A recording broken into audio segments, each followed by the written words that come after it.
Lucy and I had been inseparable for 8 years. We grew up on the same block, attended the same schools, and eventually ended up at nearby universities. Back in high school, we both became close with David. When I was 16 and he was nearly 18, David and I started dating. Everyone at school knew about us, and honestly, he was a great partner. We eventually split up after a year and a half when long distance during his first year of college proved too difficult.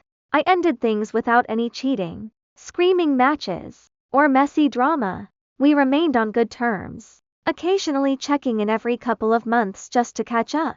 A few months after our breakup, Lucy confessed that she had always carried a torch for David and asked if I would be comfortable with her pursuing him. I was head over heels in love with my new boyfriend, Mark, and genuinely didn't care. So I gave her my full blessing.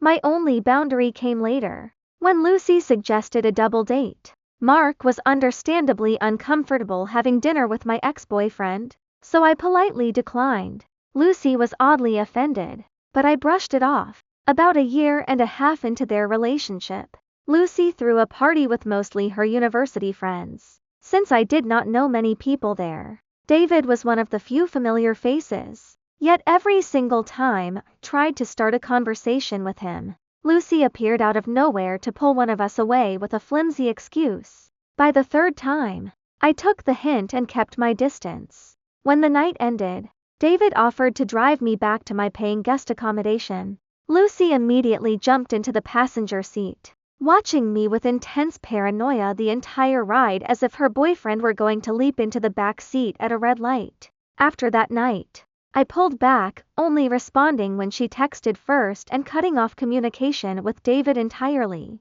Fast forward to a few weeks ago, Mark and I broke up after 2 years together. I was already drowning in stress from work, homesickness, and heartbreak when Lucy invited me over to cheer me up. Instead of comforting me, she immediately began complaining that David had been distant, choosing video games with his friends over their planned dates. Then came the kicker.